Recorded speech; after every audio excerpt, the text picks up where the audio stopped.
Hello everyone, this is Dr. Dedipya, obstetrician and a gynecologist and an IVF specialist. So, ఈరోజు నేను మీతో ఒక important experience share చేసుకోబోతున్నాను. Last month ఏమైందంటే నేను ఒక పేషెంట్కి ఐయుఐ చేశాను. ఆ పేషెంట్ ఇక్కడ వాళ్ళు కాదు, భువనేశ్వర్ నుంచి వచ్చారు నా దగ్గర కన్సల్టేషన్కి. పిల్లలు లేదు అంటే నేను వాళ్ళకి ఐయుఐ చేసి పెట్టాను. అండ్ లక్కీలీ తనకి పీరియడ్ స్కిప్ అయింది and she called me up saying that the urine pregnancy test was positive. I was very happy, నేను చాలా హ్యాపీగా ఫీల్ అయ్యాను. నేనేం చెప్పానంటే స్కాన్కి రండమ్మా, ప్రెగ్నెన్సీ టెస్ట్ పాజిటివ్ వచ్చింది కదా, సో మీరు స్కాన్కి వస్తే నేను కన్ఫర్మ్ చేస్తాను ప్రెగ్నెన్సీ అని అన్నాను. వాళ్ళు ఏమన్నారు, మేడం మాది దూరం కదా, నేను 1-2 వీక్స్ తర్వాత వస్తానన్నారు. ఓకే అని చెప్పాను. సో 3-4 డేస్ బ్యాక్ ఏమైందంటే, మేడం నాకు బాగా కడుపులో నొప్పి వస్తుంది అని కాల్ చేశారు. ఏదైనా పెయిన్ కిల్లర్స్ ఇవ్వండి మేడం అంటే నేను ఏం చెప్పాను, ప్రెగ్నెన్సీలో మేము యూజువల్గా ఏమి ఇవ్వమమ్మా, మీరు నా దగ్గరికి స్కాన్కి రండి, నేనైనా చూసిస్తానని చెప్పాను. టెంపరీగా పారాసిటమాల్ ఒకటి ఇచ్చాను, వేసుకున్నారు. ఆ నెక్స్ట్ డే ఫోన్ చేసి మళ్ళీ మేడం బ్లీడింగ్ అవుతుంది, మాకు పీరియడ్ వచ్చినట్టుంది, సైకిల్ వచ్చేసినట్టుంది అంటే, అలా ఎలా అవుతుంది, ప్రెగ్నెన్సీ టెస్ట్ పాజిటివ్ అన్నారు కదా, సో మీరు అసలు ఫస్ట్ నా దగ్గరికి రండి అంటే they took 2 days to come to me. 2 days తర్వాత వచ్చాక నేను స్కాన్ చేసి చూశాను. స్కాన్ చేసి చూస్తే ఏమైంది, నార్మల్గా యూజువల్గా ప్రెగ్నెన్సీ పాజిటివ్ వచ్చినప్పుడు స్కాన్లో నాకు ఏం కనిపించాలి, యూట్రస్ లోపల ఒక ప్రెగ్నెన్సీ శాక్, అంటే ప్రెగ్నెన్సీ పాజిటివ్ అయిన వాళ్ళకి, యూపీటీ పాజిటివ్ వచ్చిన వాళ్ళకి యూట్రస్ లోపల ఒక ప్రెగ్నెన్సీ శాక్ అయితే కనిపిస్తుంది, చిన్న gestational sac, yolk sac, fetal pole if it is 6 weeks gestational age. లక్కీగా తన నా దగ్గర రావడం 6 weeks అప్పుడు వచ్చింది.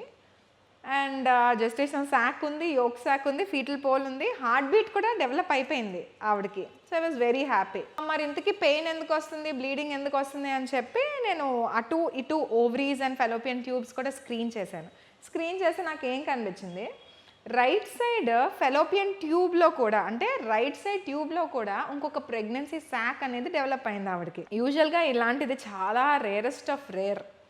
అయితే మనకి ఇంట్రాయూట్రైన్ జెస్టేషన్ అనేది ఫామ్ అవ్వాలి, లేదంటే extra uterine, that is known as ectopic pregnancy. యూజువల్గా మనకి ప్రెగ్నెన్సీ గర్భసంచి లోపల వస్తే దాన్ని ఇంట్రాయూట్రైన్ ప్రెగ్నెన్సీ అంటాము. లేదు గర్భసంచి కాకుండా ఇంకెక్కడైనా ప్రెగ్నెన్సీ వస్తే దాన్ని ఎక్టోపిక్ ప్రెగ్నెన్సీ అంటాం.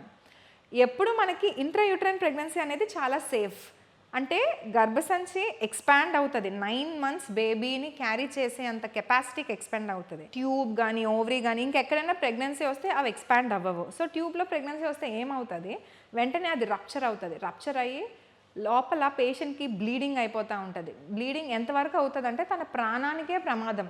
కొంతమంది ఎక్టోపిక్ ప్రెగ్నెన్సీస్ రప్చర్ అయ్యి చనిపోయిన వాళ్ళు కూడా ఉన్నారు. సో నేను తనకి స్కాన్ చేసినప్పుడు గర్భసంచి లోపల ఒక ప్రెగ్నెన్సీ శాక్ ఉండింది, ట్యూబ్ లోపల కూడా ఒక ప్రెగ్నెన్సీ శాక్ ఉంది. సో ఇక్కడ ఒక ప్రెగ్నెన్సీ శాక్, ఇక్కడ ఒక ప్రెగ్నెన్సీ శాక్. సో నేను వెంటనే ఏం చేశాను, ఇలాగ కండిషన్ అదంతా పేషెంట్కి ఎక్స్ప్లెయిన్ చేసి నేను తనకి కౌన్సిలింగ్ చేశాను. గర్భసంచి లోపల ప్రెగ్నెన్సీ వస్తే సేఫ్, బయట ప్రెగ్నెన్సీ వస్తే సేఫ్ కాదమ్మా, సో మనం అర్జెంటుగా తీసేయాలి. నేను ఇమీడియట్గా తనకి టెస్ట్లు అవన్నీ పంపించి, బ్లడ్ క్రాస్ మ్యాచ్ అవి పంపించి లాప్రోస్కోపీ చేసి బయట రైట్ సైడ్ ఎక్కడైతే ప్రెగ్నెన్సీ ట్యూబ్లో వచ్చిన ప్రెగ్నెన్సీని తీసేసి, ఇన్ఫ్యాక్ట్ తనకి ఆ రోజు రప్చర్ అయ్యింది, it was a ruptured ectopic pregnancy. So మొత్తం స్కోప్ పెట్టి చూసేసరికి ఫుల్ బ్లడ్ క్లాట్స్, బాగా బ్లడ్ క్లాట్స్, బాగా ఎక్కువ బ్లీడింగ్ అయిపోయి తను హిమోడైనమికల్గా అన్స్టేబుల్ అయిపోయింది. అంటే టాకికార్డియా వచ్చేసి, హైపోటెన్షన్ వచ్చేసి, ఫీవర్ వచ్చేసి తను చాలా హిమోడైనమికలీ అన్స్టేబుల్ అయ్యేసరికి వెంటనే నేను లాప్రోస్కోపీ చేసి ఆ ట్యూబ్ కాస్త రిమూవ్ చేసేసాను. ఒక ఛాలెంజింగ్ థింగ్ ఏంటంటే ఇక్కడ I should not touch the uterus, because తనకి యూట్రస్ లోపల కూడా ప్రెగ్నెన్సీ శాక్ ఉంది. ఆ ప్రెగ్నెన్సీ తనకి కంటిన్యూ అవ్వాలి 9 months వరకు, కానీ ఆ ట్యూబ్ మాత్రం నేను జాగ్రత్తగా రిమూవ్ చేసేయాలి. సో నేను అదే చేశాను, లాప్రోస్కోపీ చేసి ఆ ఎక్టోపిక్ ప్రెగ్నెన్సీని తీసేసి యూట్రస్ని అసలు టచ్ చేయకుండా ఆ ఇంట్రాయూట్రైన్ ప్రెగ్నెన్సీని జాగ్రత్తగా సేవ్ చేసి పెట్టాను. Now the patient is very safe, pain అదంతా తగ్గి హ్యాపీగా డిశ్చార్జ్ కూడా అయిపోయారు.